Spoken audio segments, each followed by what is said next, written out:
Hello and welcome back, and today we are going to discuss the next two books, that is book 2 and 3 of Derek Walcott's Omeros, the epic poem written by Caribbean writer Derek Walcott. We are going to discuss the two books. I have already done a long session on the background. I have already done two sessions actually, a long session on the background and also on the first book. So, if you are watching this, it would be a better idea, it would be a good idea to go over those two sessions first. Then whatever we discuss in this session is going to make more sense. To understand the second book, I think I would like to begin with the last chapter and the last part of book 1, where the narrator, who is often taken to be analogous to Derek Walcott, but we should not do that. Narrator is a character in this work, in the text itself. So the narrator meets his father, and here I would like to point this one out, this invocation, this epic invocation that Walcott writes in this at the end of book 1. O thou my zero is an impossible prayer, utter extinction is still a doubtful conceit. Thou we pray to, nothing cannot be there, and so on, it goes on. So he prays to this invocation of zero, this whole image of a circle, Omeros, the O, the image of a circle. So zero, now lots of critics have studied the imagery in this particular work. Why does he invoke zero? What does he mean here? And here I think this is linked to the idea of time. And why I am beginning book 2 with this and 3 with this invocation is because book 2 and 3 are about time, about history, about writing history, or about traveling into the past. So that is why I think this is an appropriate place where we should begin our discussion on book 2 and 3.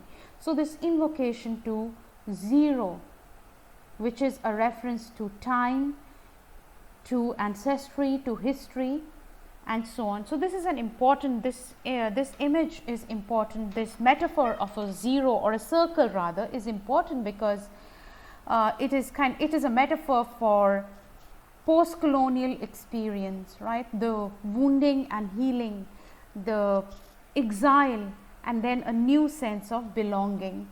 So the circular nature of time, the circular nature of experience, that is what the story is about. Omeros is not a linear narrative, right? We have already discussed this to some extent. It is not a linear narrative where there is a starting, there is a beginning, middle, and end. The poem begins at one point of time. Book 2 and 3 go into the past. Book 2 is about the conquest, the colonial conquest of St. Lucia, and book 3 is about Achilles and his history in Africa, his ancestors in Africa, and their exile to St. Lucia as slaves. So the circular nature of experience, going back into the time, folding back into the past, and then returning to the present. That is what this particular book is about. This particular text is about, Omeros is about, and that is why this metaphor of a zero is an important structural narrative metaphor in this poem. It is an expression of, as I said, the experience of colonization, dissociation, the traumas of colonization, and post-colonial sense of belonging, the post-colonial identity. So that is what it symbolizes. The wounds of slavery, not just on the colonizer like Philoctetes, but also on the colonized, right? Plunkett also carries a wound. So the wounds of exile, the wounds of history, which reach out to the past. To heal those wounds, one needs to reach out to the past, and that is what starts in the next two books. This reaching deep into the past for a new sense of belonging, to forge new kinds of cultural connections. So it is a symbol of that. So it's the wound, as I said, the trauma of colonization is not just a post-colonial experience, is not just about the colonial wounding or colonial trauma, but it is also about the creative agency of post-colonial writers, post-colonial identity, creative new forms of belonging, new and creative and active forms of belonging. So the wound, the reaching back into the past and then return to the present, that is what the O symbolizes, or this 0 symbolizes. So that it is like it is a newness which is conjoined to history, which is conjoined to old, which is joined to the old heritage. So the circular, as I said, circular nature of time, it's not a linear narrative, it's not a linear where a battle starts, things happen, and then the battle ends with the death of some heroes, a defeat of one side and the victory of the other. It is not like that. If you read this book carefully, the images in the first book are echoed in the images in the last book, book 7. You have the same tourism, concerns with the environment, the environmental degradation of the island that we saw also in book 1, the tourists and so on, the cutting down of trees, the murder of trees. We come back to these themes in the last book. However, what is different is that we come back to it with a greater knowledge of history, with a greater knowledge of the island, its heritage, its past, and that is why I think this O, the 0, is an important metaphor, an important symbol in this book. And with this invocation to the 0, the author starts bringing up the images of the past, the slave women carrying coal baskets and so on. So we are already moving into the past as the poem goes on, as a rhyme and the couplets and so on goes on. We already see this slow, gradual movement into the past, these images of the past. So one images of these women, the slave women, and then for the narrator, the personal. So this is a kind of a cultural, historical memory, but then there is also personal memory as the narrator meets the ghost of his father, remembers his father, the memory of his father, and that's where the first book of Omeros ended. Now the main themes of book 2 are, as I said, history and time, and the focus here, although Walcott keeps on moving from one set of characters to another, but here the focus is on Major Plunkett and his involvement in St. Lucia. He was the battles, the wars between British, French and the Dutch, and the colonial history. So Major Plunkett and his involvement in the colonial history of St. Lucia. So that is what that is a main theme of book 2, and that's what we are going to talk about, the colonial history and history in general, right? History in general, because if you remember, what is Major Plunkett doing and what is happening in this book with the Plunketts? Major Plunkett has decided that Helen, or the island, needs a history of its own, and so he is going to write the history of the island, not from the colonizers' point of view, but the history of the island. And as we discussed earlier, that is a doubtful enterprise, because Major Plunkett himself, a British war veteran, how valid or how legitimate is his enterprise of writing British St. Lucian history? And as we go on, we see what he is writing about, what are the things that he sees, and then in book 3, when we go to Achilles and his story of his ancestry and his past, those are the things that Major Plunkett does not see. So again, the whole idea of how valid and how legitimate is this history writing project that Major Plunkett has undertaken. Those are some of the main themes in the next 2 books. So the book begins with a description of the wars between various European nations, various colonizing nations, and we see that these are very messy affairs, because look here, these merchantmen, right? These merchantmen, if you read the book, if you read the entire poem in its entirety, you would realize that these are Dutch merchantmen. So Dutch, French, British, the rivals for Saint Lucia, and the Dutch merchantmen sold guns not only to North American agents, but to the British merchants selling their countrymen to profitable conflict. As I said earlier on in our discussion on post-colonial, the background to post-colonialism, that colonialism was in the end, above all, not a civilizing mission, not a mission about glory of the nation or anything. It was at the bottom of it all a capitalist enterprise. So the Dutch merchant here, and we see these little glimpses of that capitalist enterprise within these stories of history and heroism. So the Dutch merchantmen sell guns not only to the North American agents, but also to the British merchants selling their countrymen, that is selling the Dutch to a profitable. So British who are fighting the Dutch here, who are fighting the French here. So here the Dutch merchantmen are actually selling arms to the British merchants for to make profit out of this conflict. So it is a very messy history. So even if we talk about the history of colonization of Saint Lucia, it is a messy history. It's not as if they moved.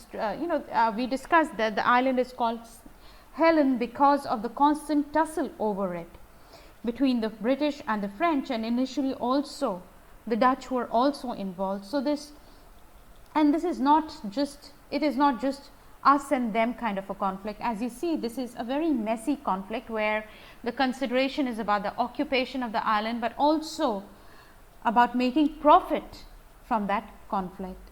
So if we start with, book 2 starts with this messy conflict over the island. But it is not just the Dutch, the French, the Dutch merchant, or the British or the French involved. There is another set of people, and those are the slaves who have been brought to the Caribbean, right? And they are also involved in that conflict, although for them the prospect of heroism, the sphere of heroism, the sphere of going and fighting the battle is really limited. They are supposed to do the menial task, and yet they are involved in this effort, this war effort, to conquer, in this conquest of Saint Lucia. So they watch the redcoats, that is the fighters of the British army probably, and they see the battle happening. They are natural, they are used to the battles. The African slaves are used to the battles, but here they are not really involved. Yet they are bound to the British, the common enemy, bound captive and captor. Who's the captive here? The African slave. The captor is here most probably the British, who have enslaved them, and yet together the captive and the captor, bound together, face a common enemy. Who is that common enemy? We do not really know. Perhaps the French here, or the Dutch. So whosoever is occupying, they are fighting against those.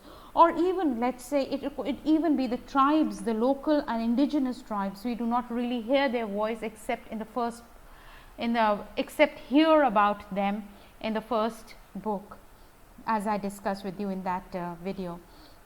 But there is some common enemy, which could most probably be French or the Dutch. It could also be the indigenous tribes like Arawaks and so on, that they are fighting and to conquer the island, to take over the island. So as I said, they are involved in the war effort, but so the cries of black warrior ants. Now this image of ants, this is repeated again and again in book 1 here. You would also see this when Mark Hillman goes to find this weed which is going to treat Philoctetes. So ants, Philoctetes' wound. So ants, black ants lead her to that weed. So repeated analogy between black ants, this file of black ants and the slaves. But here it is about, they are involved in this war effort, but they are casualties, right? They are also facing the violence, but they are not really fighting the war, right? They are not involved directly in the battle, they are just involved in the war effort in the background. And here we meet Afolabi, Achilles' ancestor, right, who came here, and again a reference to iguana, the earliest inhabitant, the creature that inhabits the island, and it watches as its iguana climbs and enters the trees. They are slaves, engineers, all these involved in British war effort apart from the soldiers, and as they win, they embrace each other, the captive bound to the captor. So they embrace each other, they are suddenly together, and here in this moment of victory, Afolabi, who had been helping in the war effort, is renamed Achilles, and here he is the ancestor of our contemporary, the present day Achilles. And what is Achilles' contribution to the war? This, as I said, the war effort, hauling the pirogue, hauling the boats, the canoes, the ropes the ropes saw their hands till they bled on the hemp, right? And at the same time facing the cannon, mounting until its mouth touched the very first branch. So as they face violence, as they face the war, they are involved putting the cannons on place, pulling the boats till their hands bled, and so they are a part of the victory. They are the slaves, as I said, the captive bound to the captor, the slave and the person who has enslaved these people. They are all together in this victory. And Achilles is, this name of a Greek, Afolabi is given this name in recognition of his effort in conquest of Saint Lucia, right? It is his name is a recognition. His name is a kind of is symbol of this, for how slaves, or how African slaves helped in the conquest of Saint Lucia. So Achilles, the name, kind of being given that name of the Greek hero, symbolizes the contribution of African slaves, but at the same time the dissolution of their identity, their separate identity. And here suddenly in this moment of victory, they are assimilated they're given a new identity, and they're assimilated in the colonizer culture, the culture of the colonizer, the history of the colonizer, but at the same time in a place that is much lower, much subservient, as slaves, right? So even in their victory, although they celebrate together, they still retain that position of slaves, and then he's given the new identity is imposed. He's given the name of a Greek hero, and yet the position would remain the same after this moment of victory. So as I mentioned earlier, it is impossible to read this poem line by line, but I'm just going to skip a little bit, and I'm just going to concentrate on the parts that I feel are important and the students or the readers should know and think about these. So they are the significant parts of the poem. So this according to me. So if you have anything else, you can of course ask, you can write to me and ask. So here is, I will skip a little bit, and I am here on chapter 17, I think, and here the images of the battle, his images of British and French and the Dutch conflict over the island. This is a part of Plunkett's memory of, or rather Plunkett's history of Saint Lucia, his cultural memory. That is where his cultural knowledge of Saint Lucia begins. So goes back to those battles of conquest. So in a way, in Plunkett's history, Saint Lucia's history, Saint Lucia's story would start with colonial history, and that is why, think about it again, that is why I keep saying that Plunkett's enterprise of history writing is a suspect, right? But here, in fact, here in chapter 17, where he's standing in this landscape and he sees the lizard, the iguana, and that's what kind of makes him think about, he asserts the primacy of his histories. He says history was fact, history was not a lizard, he says. And then he talks about these famous heroes in Martinique amongst the French and the British. They are the people of history and not the lizard, right? Not the lizard. And yet it is doubtful, because these are the people who are yes, they are involved in history, but the presence of iguana, right? So iguana in itself a metaphor of history and time in St. Lucia. Remember earlier on, iguana is the creature that has seen the old gods disappear, or the many gods replaced by one god. It's seen the old race replaced by the new race. So iguana, which is also at the same time as a lizard, as an animal, it is voiceless, it is powerless, it cannot write history, right? So here Plunkett asserts that history was a canon, history is written in battles, it's a fact, not a lizard, not what the lizard has seen. And yet that the animal, its presence in the island, it's belonging to that island, it has seen much more about it, it would probably know much more about the island than Plunkett.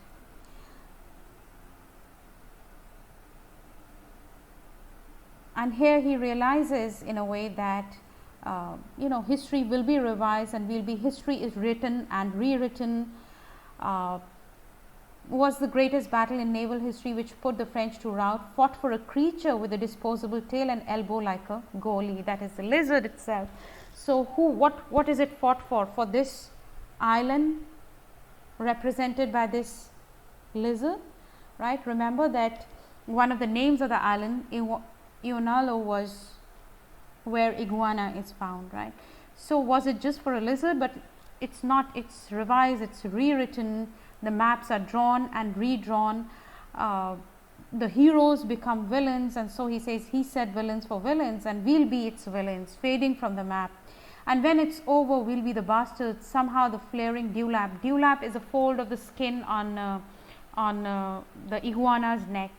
So the iguana's presence enrages him. Why does it enrage him? Does it point out to the, that his history is not absolute, it's going to be written, revised, and the colonizers would be the villains, they would fade away from the map. So these big heroic battles and the heroes are not really significant in the long history of the island, as iguana would know or has seen it. So does the presence of iguana point out the weakness of his history writing project, right? Or kind of taunts him with the weakness of his project, the limited nature of his knowledge and his history.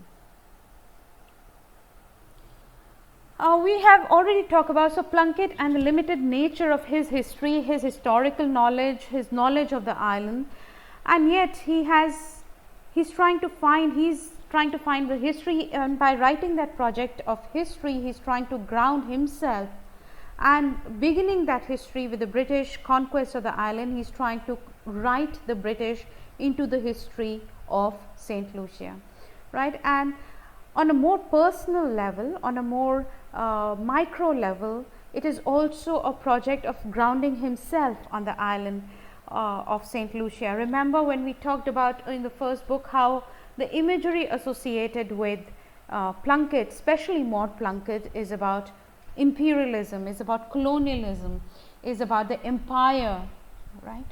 But here the local, embedding himself into the local history, that is one of the projects, that is one of the themes of, or rather one of the things that he looks forward to do through this project of history writing.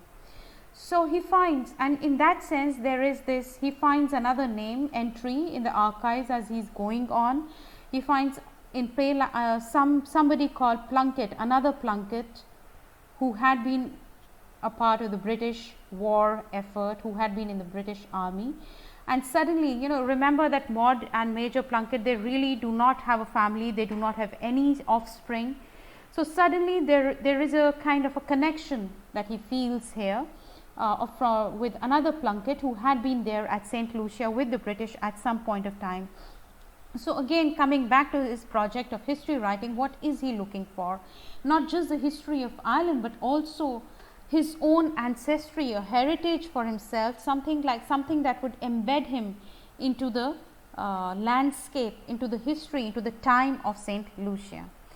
So is it also this project of history writing, is it for Plunkett, is it also a project of belonging to the island, right? Exiled from at some point of time later in the poem, he talks about how he does not feel home in England anymore, right? He does not really belong to England anymore. So he is exiled from that place which is supposed to be home.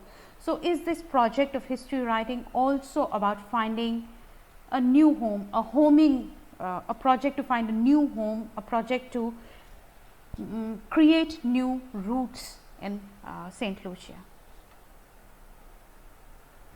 But what prompts this project? What prompts this desire to write history of St. Lucia? It's not a really noble vocation. It's not really about all these, writing the history, writing the British into the history, or the contributions of British and of Plunkett's to St. Lucia. It is about giving, you remember that he's also in love with Helen, and it is the desire for Helen that he decides that Helen needs a history, and by analogy, Helen being the island needs a history. So it's not a really noble vocation. It is actually this project of history writing is born out of his infidelity to Maud for Helen, right? So all these big events and battles, actually a few make history, the rest are witnesses, and this project of history writing is actually a very personal project, which is also a kind of betrayal of his wife, Maud. Yes. Now the rest of the book discusses the election with statistics, Professor Statistic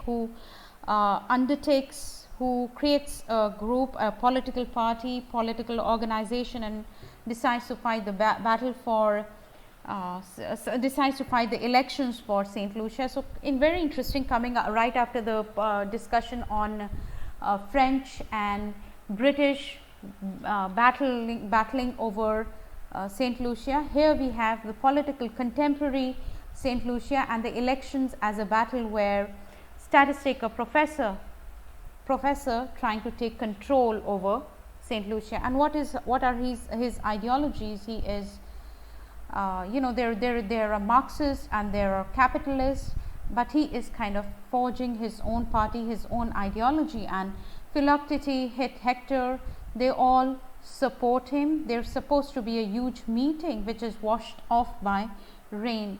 So despite the enthusiasm, where we see images of Philoctete, despite his wound, excited about this change that Professor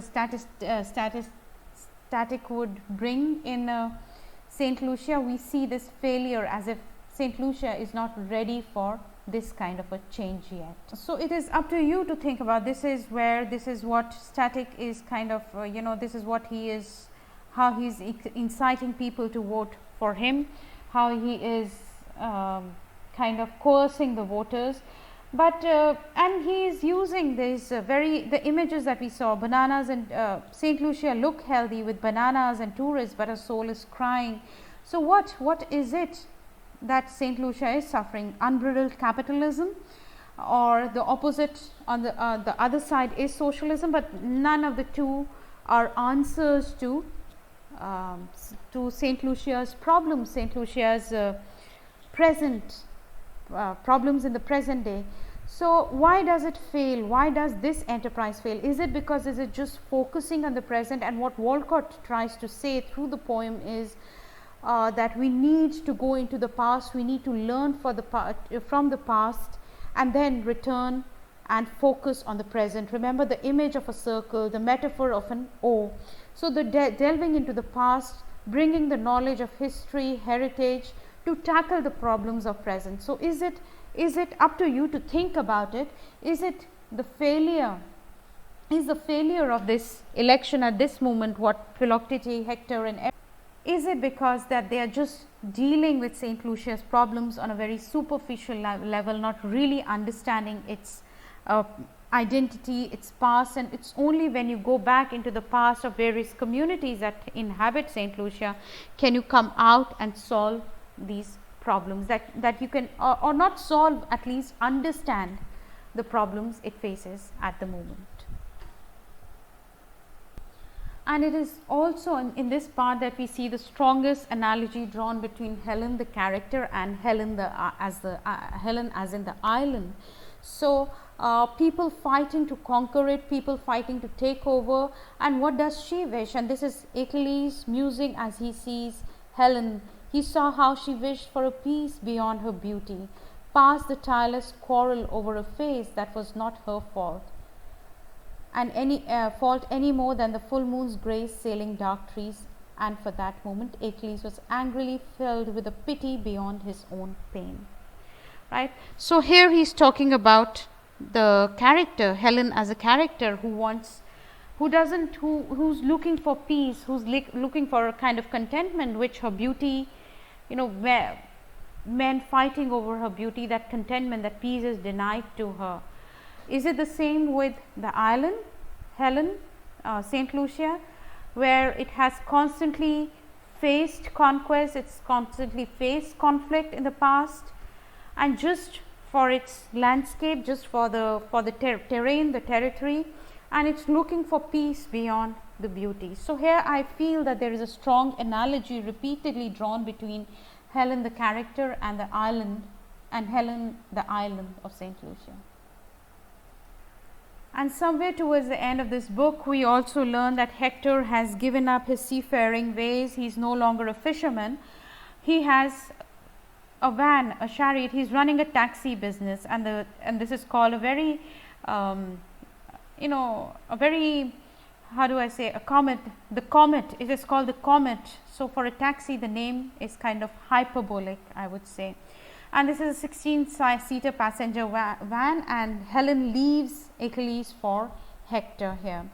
But if you see this, the passenger van, again the idea of Hector profiteering, benefiting from the tourists, exploiting the location of, or rather coming to visit, the tourism that is kind of in a way exploitative. I mean, look at the images of if you read carefully, you would see that Walcott is not very does not really approve of tourists. So he is servicing the tourists, a van which is very mechanical. So even if it has a name like the Comet, it is just a taxi service for the tourism, and tourism which just sees the island in a very superficial manner, kind of is exploitative of the natural landscape of the island, and yet it runs the economy and therefore is a profitable business.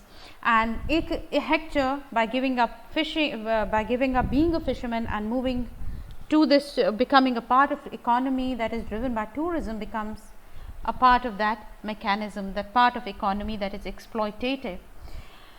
It is a kind of again Walcott does not seem to approve of it. Look at it here. Passengers crammed next to each other on its animal hide were sliding into two worlds without switching gears. What are the two worlds? One, the atavistic with its African emblem, right? The African emblem of animal hide. So past, heritage, heroism, that slid on plastic seeds, right? But what is there? This beneath this emblem is actually just a plastic seed, artificial, nothing glorious about it, wrinkling in a roll when a cloth bunched, and so on. So an other world that shot them to an Icarian future that could not control. So one is the atavistic atavistic African world, African emblem on the plastic seats, and other, the Icarian future in the long term. If you see, it is overreaching in the Icarus, right, the Greek hero who overreached, who tried to touch the sun and was burnt, and his wings melted and he fell down.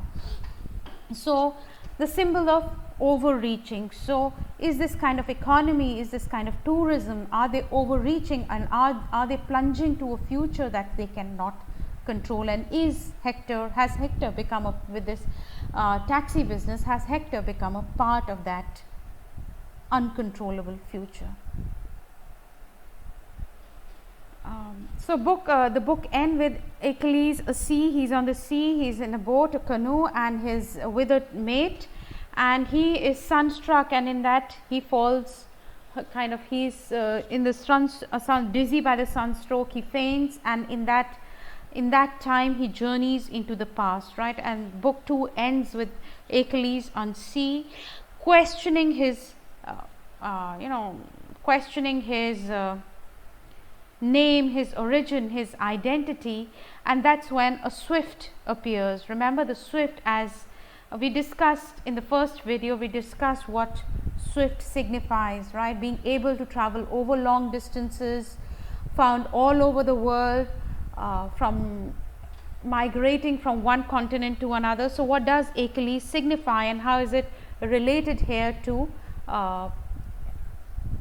what does swift signify, and how is it related here to Achilles' dream from Saint Lucia to Africa, right? So Caribbean to Africa, 300 years in the past. So that's where the book ends, right? That's where the book ends, and it ends with this reiteration of the theme of time. Time is a meter and memory the only plot, right? So time structures this time is a meter, right? It is like a meter in a poem. So time structures the plot, structures the story, the history, the memory. It is what time gives its structure. And now we are going to travel through time into Achilles' past. So we've already seen here history as Plunkett would see it. Remember Plunkett goes to archives and he finds his own namesake, and that's where Plunkett starts. He visits these old locations like the Bennett and Ward site, the factory, the mines, Bennett and Ward mines, and that's where he gets his history. Now how is Achilles' history told? That is another, it's in a form of a dream, it is in form of a passage through time, and that is very important because on the one hand you have a very British, French history being told from archives and from others. So one tradition of historiography, one tradition of how history is written, and the other tradition of history, the way history is written, which is equally valid, but which has been downplayed in historiography, history should be objective, it should talk about events. So we downplay the significance of myths, dreams, stories, ancestry, but that is what Achilles' history is going to be about. That is what a slave's history, he does not have access to archives, even the archives does not carry his origin, the stories of his origin, his past. Achilles is not going to fight like Plunkett finds another Plunkett in the archives. Achilles is not going to find, and even if he finds another Achilles, you really do not know whether, because remember that you do not know whether it is who is the person, because remember the names and identities have been taken away. So what access does Achilles have to history or the past? His access to the past is through his cultural memory, which comes into being through dreams, through symbols, through stories, through mythologies. So that is where, so they, in post-colonial sense, for the erstwhile colonized, whose traditions have been destroyed, whose identity has been destroyed by colonialism, that those stories and myths and folklore and dreams, though that is one way to access and write history. So in the next book we go back to Achilles' past.